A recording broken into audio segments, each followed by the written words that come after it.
Sa pagkamatay ng advertising executive na si Kay Davantes, pinatunayan lang daw nito na desperado na talaga at lumalala pa ang modus operandi ng mga kriminal.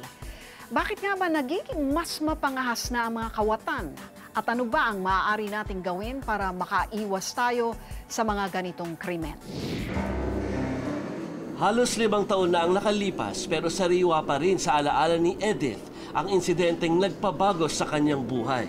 Tinambangan kasi sila ng kanyang mister sa labas mismo ng kanilang bahay kung saan napatay ang kanyang asawa. Parang 2 beses niya akong binaril. Dito sa likod, tsaka dito niya ako binaril. Tapos nakaladkad niya ako, kasi nakaganin yung bag ko. Nakalakadkad niya ako hanggang labas.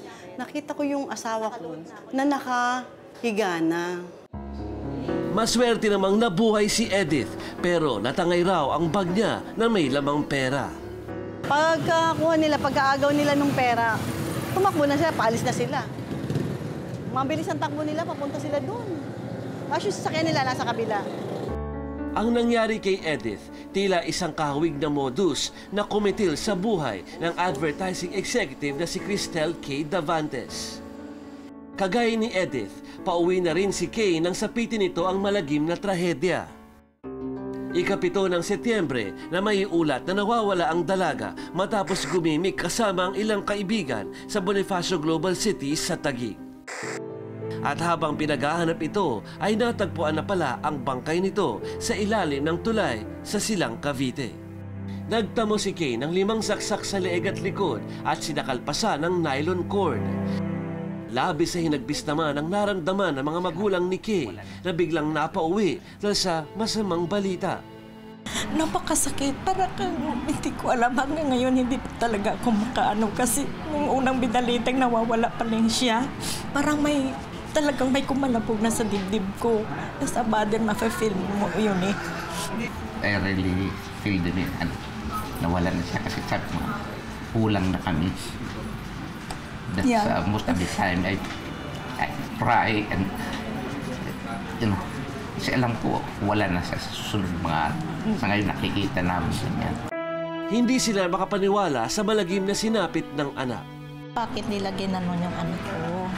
I mean, pwede naman nilang kuhanin ang kotse. Kaya kinuha na lang. Kwento mo. Ano? Sa ngayon ay hawak na ng pulisa ang 5 sa 6 na suspect na tinuturong nasa likod ng krimen. Napagtripan lang daw nila ang dalaga at hindi naman nila ito talaga planong patayin. Ayon kay Dante Jimenez ng Volunteers Against Crime and Corruption o VACC, hindi na raw bago ang kaso ni Kay.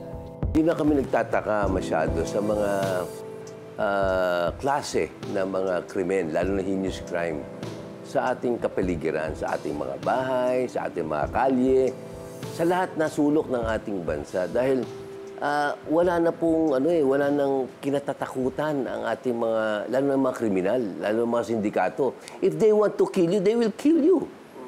At all cost.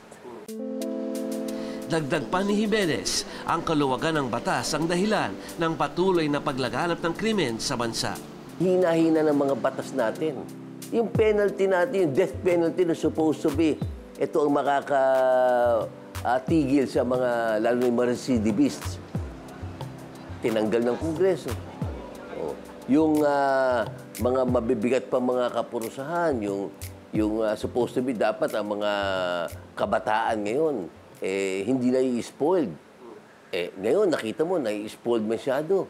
So, meron sila tinatawag Juvenile Justice Welfare Act na kung saan hindi mo basta-basta makakasuhan ang bata. Dagdag pa niya, dapat ding patawan ng kamatayan ang mga taong paulit-ulit na gumagawa ng krimen at labas-masok na sa bilangguan. Kung kami lang masusunod sa BACC, alam nyo, yung mga recidivists, yung laging paulit-ulit, rape ng rape, patay ng patay. Yan po ang dapat patawan na kagad ng death penalty yan. Kasi wala ng death penalty, sinuspend ng dating pamahalaan. Bukod daw sa pagpapalakas ng batas, dapat din daw na magdagdag ng mga tao o kapulisan ng gobyerno at wag lang basta umaasa sa mga CCTV. Whether they are policemen, they are barangay tanods, or kung sino sila mga elements na who are enforcing the law and peace and order, malaking bagay po yun. Huwag tayong umasa masyado sa CCTV. Ngayon, inaasa masyado sa CCTV. And it seems to me, it's being now a requirement. Iba yung personal. Ibang yung tao nagbabantay eh. Kailangan daw ito para maiwasan na may buhay pang mawala sa gaya ni Kay. Nahuli man daw kasi ang mga salarin, ang buhay ni Kay hindi na kailanman maibabalik. Patay na si Kay. Ngayon, anong gagawin mo rito sa mga kriminal?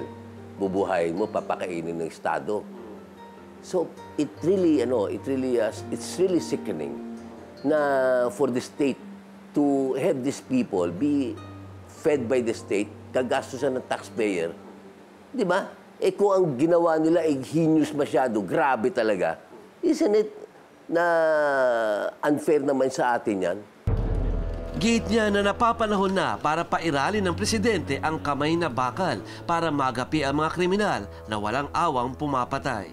I hope he will realize that things have changed so rapidly during his term of office. Ang importante dito, sistema. I believe this country needs a real drastic change in system. Pinayuhan naman ni Chief Superintendent Christopher Lacsan ng Task Force K ang publiko na maging mas maingat at mapagmasid pa sa kapaligiran para makaiwas sa mga masasamang loob. Is of course, maging cautious tayo sa mga lakad natin and much better kung may kasama tayo palagi and avoid yung mga lugar na madidilim and yung communication. Dapat constant communication, may mga cellphone naman tayo. So, almost always inform yung ito pauwi na ako or dito ako sa ganitong location para aware yung mga tao. And pag may mga ganong incident na yung mga sinasabi lang bundol, pag-alanganing lugar, wag kang huminto. Dapat sa mga lighted places lang. At saka, you attract attention. Pag may mga ganon, magsisigaw ka or you create commotion para maka-attract ng attention ng mga tao sa paligid. Si Kay at Edith ay mga biktima ng mga modus na walang pinipili na kahit sino man. Ang kaso nila ay paalala sa atin na ang nangyari sa kanila ay maaari ring mangyari sa bawat isa sa atin o sa mga mahal natin sa buhay. Kaya mahalaga ang ibayong pag-iingat. Ako po si Joey Francisco, nag-uulat para sa Reaksyon. FYI mga kapatid, for your information. Alam nyo bang ang paglalike ng isang status o litrato sa social media site na Facebook ay bahagi na at protektado ng tinatawag na free speech? Pero hindi pa po yan dito sa Pilipinas, kundi sa Amerika pa lamang. Binaligtad po kasi ng 4th U.S. Circuit Court of Appeals ang naunang desisyon ng isang lower court sa Virginia kung saan sinabi ng mababang hukuman na ang paglalike ay walang kahulugan o mensahe. Nag-umpisa ang kaso ng sibakin sa trabaho ang isang deputy sheriff dahil lang sa nilike niya ang page ng kalabang kandidato ng kanyang boss. Nagdemanda ang tinanggal na empleyado dahil ayon sa kanya, ang pag-like ay dapat protektado ng First Amendment kung saan ginagarantiyan ng konstitusyon ang karapatan ng bawat mamamayan sa freedom of speech o kalayaan sa pamamahayag. Kinatigan ng kanilang Court of Appeals ang kanyang argumento. Ayon sa desisyon, ang pag-like ay isang malinaw na mensahe.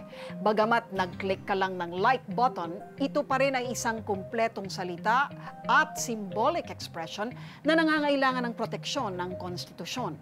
Sa naging desisyon na ito ng CA ng Amerika, maaari na ngayong idemanda ng nasibak na empleyado ang kanyang boss. Pero paalala sa mga free speech advocate, relax lang muna sa paglalike ng kung ano-ano sa Facebook nila dahil iaapela pa at diringgin ang kaso sa Korte Suprema ng Amerika.